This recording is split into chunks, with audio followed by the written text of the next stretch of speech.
ಬೆಂಗಳೂರಲ್ಲಿ ಮತ್ತೋರ್ವ ಶಂಕಿತ ಉಗ್ರನನ್ನ ಬಂಧಿಸಲಾಗಿದೆ ಅನ್ನೋ ಅಪ್ಡೇಟ್ ಈಗ ಲಭ್ಯ ಆಗ್ತಾ ಇದೆ. ಅಸ್ಸಾಂನ ಎನ್ಐಎ ಅಧಿಕಾರಿಗಳು ಬೆಂಗಳೂರಲ್ಲಿ ಶಂಕಿತ ಉಗ್ರನನ್ನ ಅರೆಸ್ಟ್ ಮಾಡಿದ್ದಾರೆ.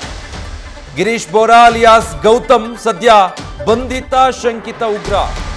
ಬೆಂಗಳೂರು ಗ್ರಾಮಾಂತರದ ಜಿಗಣಿಯಲ್ಲಿ ಶಂಕಿತ ಉಗ್ರನನ್ನ ಸೆರೆ ಹಿಡಿಯಲಾಗಿದೆ. ಉಲ್ಫಾ ಸಂಘಟನೆಗೆ ಸೇರಿರುವಂತಹ ಶಂಕಿತ ಉಗ್ರ ಗಿರೀಶ್ ಬೋರಾನನ್ನ ಅಸ್ಸಾಂನಿಂದ ಬಂದು ಇಲ್ಲಿ ತನಿಖೆ ಮಾಡಿ ಅಧಿಕಾರಿಗಳು ಅರೆಸ್ಟ್ ಮಾಡಿದ್ದಾರೆ. ಬೆಂಗಳೂರಲ್ಲಿ ಮತ್ತೋರ್ವ ಶಂಕಿತ ಉಗ್ರನ ಬಂಧನ ಆಗಿದೆ.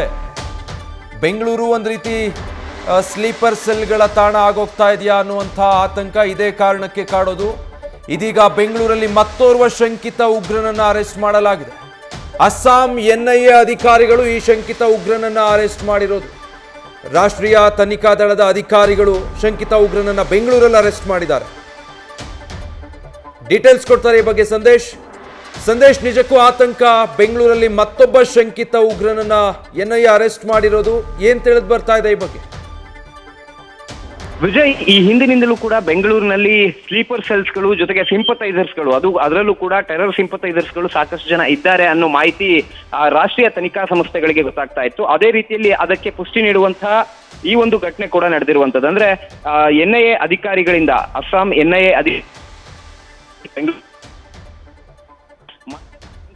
ಉಗ್ರರನ್ನ ಬಂಧಿಸಲಾಗಿದೆ. ಈತ ಗುವಾಹಟಿಯಲ್ಲಿ ಆಗಸ್ಟ್ ನಲ್ಲಿ ಐಇಡಿ ಬಾಂಬ್ ಅನ್ನ ಇಟ್ಟು ಅಲ್ಲಿ ಐಇಡಿ ಬಾಂಬ್ ಅನ್ನ ಇಟ್ಟ ನಂತರ ವಿಧ್ವಂಸಕ ಕೃತ್ಯವನ್ನ ಎಸಗಿದ ನಂತರ ಇಲ್ಲಿಗೆ ಬಂದು ಫ್ಯಾಮಿಲಿ ಸಮೇತವಾಗಿ ವಾಸವಾಗಿರ್ತಾನೆ. ಅಂದ್ರೆ ಎಲ್ಲ ಒಂದ್ ಕಡೆ ಸೇಫೆಸ್ಟ್ ಪ್ಲೇಸ್ ಆಗ್ತಾ ಇದೆಯಾ ಉಗ್ರರಿಗೆ ಅನ್ನೋ ಒಂದು ಅನುಮಾನ ಕೂಡ ಮೂಡುತ್ತೆ. ಯಾಕಂದ್ರೆ ಈತ ಆಗಸ್ಟ್ ನಲ್ಲಿ ಸುಮಾರು 5 ಐಇಡಿ ಬಾಂಬ್ ಗಳನ್ನ ತಯಾರು ಮಾಡಿ ಅಲ್ಲಿ ಗುವಾಹಟಿಯಲ್ಲಿ ಆ ಬಾಂಬ್ ಗಳನ್ನ ಇಟ್ಟು ಬಂದಿದ್ದ. ಅದು ಸ್ಫೋಟ ಕೂಡ ಆಗಿತ್ತು.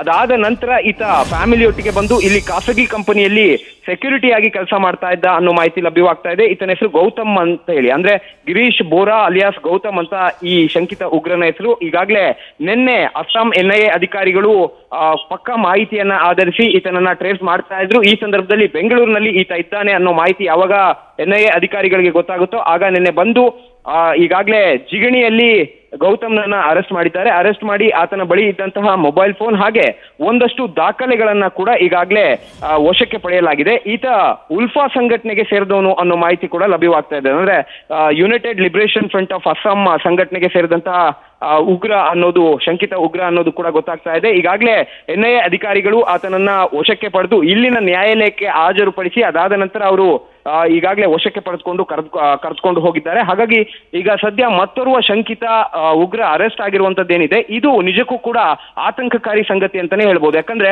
ಈ ಹಿಂದಿನಿಂದಲೂ ಕೂಡ ಟೆರರ್ ಸಿಂಪಥೈಸರ್ಸ್ ಹಾಗೆ ಸ್ಲೀಪರ್ ಸೆಲ್ಸ್ಗಳು ಬೆಂಗಳೂರಿನಲ್ಲಿ ಇದ್ದಾವೆ ಅನ್ನೋದಕ್ಕೆ ಸಂಬಂಧಪಟ್ಟಂತೆ ಸಾಕಷ್ಟು ಜನ ಶಂಕಿತರು ಕೂಡ ಇಲ್ಲಿ ಬಂದು ತಮ್ಮ ಅಡಗು ತಾಣವಾಗಿ ಬೆಂಗಳೂರನ್ನ ಬಳಸ್ಕೊಳ್ತಾ ಇದ್ರು. ಜೊತೆಗೆ ಅದಕ್ಕೆ ಸಂಬಂಧಪಟ್ಟಂತೆ ರಾಷ್ಟ್ರೀಯ ತನಿಖಾ ಸಂಸ್ಥೆಗಳು ಕೂಡ ಸಾಕಷ್ಟು ವರ್ಕೌಟ್ ಮಾಡಿದ್ವು. ಆದ್ರೂ ಕೂಡ ಶಂಕಿತ ಉಗ್ರ ಬಂಧನ ಆಗಿರೋದು ನಿಜಕ್ಕೂ ಕೂಡ ಆತಂಕಕಾರಿ ಸಂಗತಿ ಅಂತಾನೆ ಹೇಳ್ಬೋದು ವಿಜಯ್. ಬಟ್ ಸಂದೇಶ್, ಈತನ ಸಂಪೂರ್ಣ ಹಿನ್ನೆಲೆ ಗೊತ್ತಾಗ್ತಾ ಇದೆಯಾ? ಶಂಕಿತ ಉಗ್ರ ಅಂತ ಹೇಳ್ತಾ ಇರೋದ್ರಿಂದ ಈತ ಭಯೋತ್ಪಾದನಾ ಕೃತ್ಯದಲ್ಲಿ ಹಿಂದೆ ಭಾಗಿಯಾಗಿದ್ದಾನ, ಅನಂತರ ತಲೆಮರೆಸ್ಕೊಂಡು ಬಂದಿದ್ದ, ಬ್ಯಾಕ್ ಗ್ರೌಂಡ್ ಏನಿದೆ ಈತನದ್ದು? ವಿಜಯ್, ಈಗಾಗಲೇ ಎನ್ಐಎ ಅಧಿಕಾರಿಗಳು ಅರೆಸ್ಟ್ ಮಾಡುವಂತ ಸಂದರ್ಭದಲ್ಲೇ ಈತನ ಬಗ್ಗೆ ಮಾಹಿತಿಯನ್ನ ಕಲೆ ಹಾಕಿದ್ರು. ಈತ ಉಲ್ಫಾ ಸಂಘಟನೆಗೆ, ಅಂದ್ರೆ ಇದು ಪರ್ಟಿಕ್ಯುಲರ್ಲಿ ದೇಶದಲ್ಲಿ ನಡೆಯುವಂತಹ ವಿಧ್ವಂಸಕ ಕೃತ್ಯಗಳಿಗೆ ಅಲ್ಲ, ಬರೀ ಅಸ್ಸಾಂನಲ್ಲಿ ಸಾಕಷ್ಟು ವಿಧ್ವಂಸಕ ಕೃತ್ಯಗಳನ್ನ ಎಸಗ್ತಾ ಇತ್ತು ಈ ಒಂದು ಸಂಘಟನೆ. ಇದು ನಿಷೇಧಿತ ಸಂಘಟನೆ ಆಗಿತ್ತು. ಅಸ್ಸಾಂನಲ್ಲಿ ಇದು ನಿಷೇಧಿತ ಸಂಘಟನೆ ಆಗಿದ್ರಿಂದ ಅಲ್ಲಿಗೆ ಸಂಬಂಧಪಟ್ಟಂತೆ ಸಾಕಷ್ಟು ವಿಧ್ವಂಸಕ ಕೃತ್ಯಗಳನ್ನ ಎಸಗ್ತಾ ಇದ್ರು. ಈತ ಅದರಲ್ಲಿ ಸಕ್ರಿಯ ಕಾರ್ಯಕರ್ತ ಅನ್ನೋ ಮಾಹಿತಿ ಕೂಡ ಈಗಾಗಲೇ ಎನ್ಐಎ ಅಧಿಕಾರಿಗಳಿಗೆ ಲಭ್ಯವಾಗಿತ್ತು. ಅಲ್ಲಿ ಈತ ಇಟ್ಕೊಂಡು, ಅಂದ್ರೆ ಅಸ್ಸಾಂನಲ್ಲೇ ಇಟ್ಕೊಂಡು ವಿಧ್ವಂಸಕ ಕೃತ್ಯವನ್ನ ಎಸಗ್ತಾ ಇದ್ದ. ಜೊತೆಗೆ ಅದಾದ ನಂತರ ಅಪ್ಸ್ಕ್ಯಾಂಡ್ ಆದಂತ ಸಂದರ್ಭದಲ್ಲಿ, ಅಂದ್ರೆ ಅಲ್ಲಿ ವಿಧ್ವಂಸಕ ಕೃತ್ಯವನ್ನ ಎಸಗಿ ಅದಾದ ಬಳಿಕ ಬೆಂಗಳೂರಿಗೆ ಏನ್ ಬರ್ತಾನೆ ಈತ, ಬಂದಂತ ಸಂದರ್ಭದಲ್ಲಿ ಅಲ್ಲಿ ಎಸ್ಕೇಪ್ ಆಗೋದಕ್ಕೆ ಅಥವಾ ಅಲ್ಲಿಂದ ಬೇರೆ ಪ್ರದೇಶದಲ್ಲಿ ಇರಬೇಕು ಅನ್ನೋ ಕಾರಣಕ್ಕಾಗಿ ಇಲ್ಲಿ ಬಂದು ಅಸ್ಸಾಂನಲ್ಲಿ ಯಾವ ರೀತಿ ವಿಧ್ವಂಸಕ ಕೃತ್ಯವನ್ನ ಎಸಗಬೇಕು ಅನ್ನೋದಕ್ಕೆ ಸಂಬಂಧಪಟ್ಟಂತೆ ಸಾಕಷ್ಟು ರೂಪುರೇಷೆಗಳನ್ನ ಈತ ಕಂಪ್ಲೀಟ್ ಆಗಿ ಪ್ಲಾನ್ ಮಾಡ್ಕೊಳ್ತಾ ಇರ್ತಾನೆ. ಇದಕ್ಕೆ ಸಂಬಂಧಪಟ್ಟಂತೆ ಈತ ಅಲ್ಲಿದ್ದಂತ ಶಂಕಿತ ಉಗ್ರರಿಗೆ ಕಾಂಟ್ಯಾಕ್ಟ್ ಮಾಡಿದಂತ ಸಂದರ್ಭದಲ್ಲಿ ಎನ್ಐಎ ಅಧಿಕಾರಿಗಳಿಗೂ ಕೂಡ ಮಾಹಿತಿ ಲಭ್ಯವಾಗುತ್ತೆ. ಹಾಗಾಗಿ ಈಗ ಸದ್ಯ ಆತನನ್ನ ಬಂಧಿಸಿದ್ದಾರೆ. ಈತ ಪರ್ಟಿಕ್ಯುಲರ್ಲಿ ಅಸ್ಸಾಂನಲ್ಲಿ, ಅಂದ್ರೆ ಉಲ್ಫಾ ಸಂಘಟನೆ ಇರೋದೇ ಅಸ್ಸಾಂನಲ್ಲಿ ವಿಧ್ವಂಸಕ ಕೃತ್ಯ, ಇದು ದೇಶಕ್ಕೆ ಸಂಬಂಧಪಟ್ಟಿದ್ದಂತ ಅಲ್ಲ, ಅಸ್ಸಾಂನಲ್ಲಿ ಸಾಕಷ್ಟು ವಿಧ್ವಂಸಕ ಕೃತ್ಯಗಳನ್ನ ಎಸಗುವಂತ ಕೆಲಸವನ್ನ ಉಲ್ಫಾ ಸಂಘಟನೆ ಮಾಡ್ತಿತ್ತು. ಈಗ ಸದ್ಯ ವಶಕ್ಕೆ ಪಡೆದಿರೋದ್ರಿಂದ ಹೆಚ್ಚಿನ ವಿಚಾರಣೆಯನ್ನ ಎನ್ಐಎ ಅಧಿಕಾರಿಗಳು ಮಾಡಲಿದ್ದಾರೆ. Vijay, thank you Sandesh. News first ನಿರ್ಭೀತಿಯಿಂದ ನಿಮ್ಮ ಪರವಾಗಿ.